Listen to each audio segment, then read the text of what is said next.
Hey, deep divers. Don't forget to hit that like button and subscribe to the channel. And drop a comment below. We love hearing what you think. Today, we're taking a deep dive into something that really caught my eye. Oh, yeah?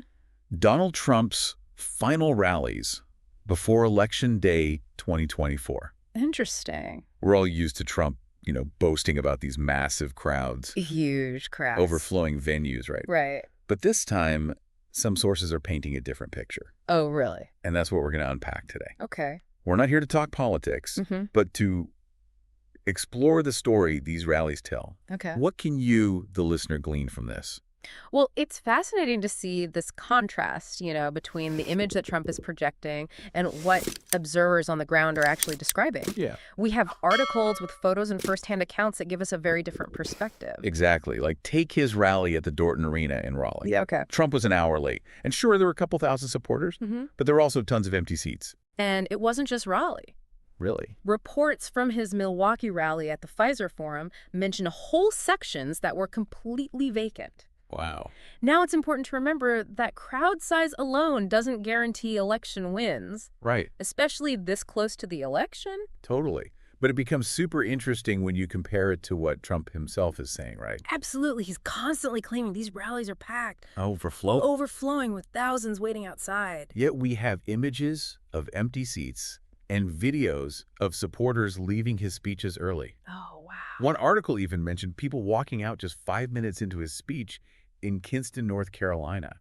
5 minutes. And he was 2 hours late to that one. Oh, my goodness. So what's the deal? That's the big question, isn't it? Why this discrepancy? Is it just overblown enthusiasm, or is there a deliberate attempt to create a certain image? And what about those supporters leaving early? Is it waning enthusiasm, poor scheduling, or something else entirely? It's hard to say for sure, but it definitely adds another layer to the story. No. If we connect this to the bigger picture, we see the latest polls show the race tightening, with Harris gaining on Trump and closing the gap among male voters. Okay, hold on. So we've got these potentially dwindling crowds. Trump's insistence on portraying them as huge in a tightening race. Yeah. Is there a connection here? Are these empty seats a sign of something deeper? That's what we need to explore. Are those empty seats a visual metaphor for a shift in momentum? Right. Or are we reading too much into it? What do you think? What stands out to you? Lots to consider. Yeah. We've laid out the scene, the rallies, the crowds, the conflicting narratives. But what does it all mean? We'll be diving deeper into that right after this. Politics is often a game of perception. The image of a candidate surrounded by a sea of cheering supporters Oh, yeah. conveys a sense of power, Popularity. momentum. Right, like, look at all these people who are with me. Yeah. It's a powerful message. Exactly. And Trump, throughout his career, has put a huge emphasis on crowd size. Yeah. It's a core part of his brand, his narrative. But when those crowds start to look thinner, or at least appear that way, Yeah. does that narrative start to lose its grip? It's certainly possible. And when you factor in the polls showing a tightening race, Right. it creates a really interesting dynamic. Okay, so maybe those empty seats are a sign of something deeper.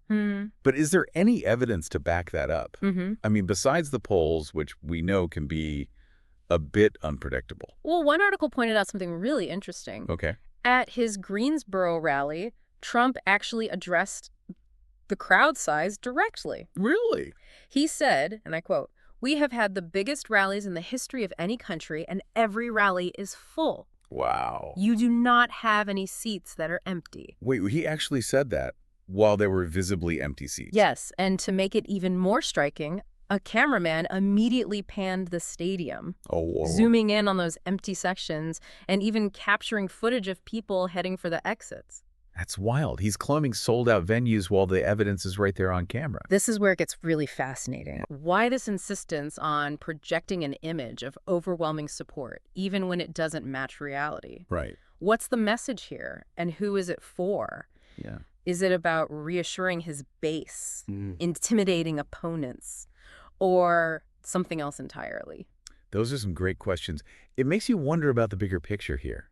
We're seeing this discrepancy between the image and the reality, and it's happening against the backdrop of a tightening race. Exactly. And this speaks to a larger trend in our media landscape, the blurring of lines between perception and reality. You mean like how social media lets people curate their own image their own version of events. Precisely. Yeah. That curated image can be incredibly powerful, especially in a political context, but it also raises questions about authenticity, Right. about trust, about how we determine truth in a world of carefully crafted narratives. So we've got these potentially shrinking crowds, contrasting narratives, a tight race, and the whole issue of perception versus reality. Where does this all lead us? What does it mean for you, the listener? Well, that's what we'll be discussing in the final part of our deep dive. Okay. We've explored the what. Now it's time to delve into the so what. All right, we're back for the final part of our deep dive into those intriguing empty seats at Trump's rallies. Yeah. We've talked about the discrepancy between his claims and what observers are actually seeing. Right. We've touched on the bigger picture of perception versus reality. Exactly. And now the million-dollar question. What does this all mean for you, the listener? Why should you care about empty seats at a political rally? It's easy to get caught up in the horse race aspect of an election, Yeah. but what we're really talking about here is the power of images, the narratives we create and consume, and how they influence our understanding of the world. So think about it. We live in a world saturated with images carefully curated and disseminated through social media and traditional news outlets. It's easy to be swayed by a powerful visual, It is. even if it doesn't tell the whole story. Right. So are you saying those empty seats are a red herring? Should we ignore them altogether? Not necessarily. They're a piece of the puzzle. Okay. A data point that, when combined with other information like polls, policy positions, historical context, Yeah. can help us form a more complete picture. Okay, so it's about looking beyond the surface, Yeah. being critical of the information we're given, and making our own judgments. Exactly. And that's what we've tried to do in this deep dive. We've presented you with the facts, the different perspectives, and the questions that arise from them. Now it's up to you, the listener, to connect the dots and form your own conclusions. So as you watch the election unfold, remember those empty seats, not just as a literal phenomenon, but as a reminder to look deeper, to question assumptions, and to think critically about the information that's being presented to you. Because in the end, those empty seats are a symbol of something much larger. Right. The constant interplay between perception and reality, and the responsibility we all have to navigate that complex landscape. That's a pretty powerful takeaway. So as we head towards Election Day, remember to be informed, be engaged, and be critical. And hey, if you enjoyed this deep dive, don't forget to hit that like button, subscribe to the channel, and let us know what you think in the comments below. Yes. Your engagement helps us bring you more insightful deep dives into the topics that matter most. Thanks for joining us.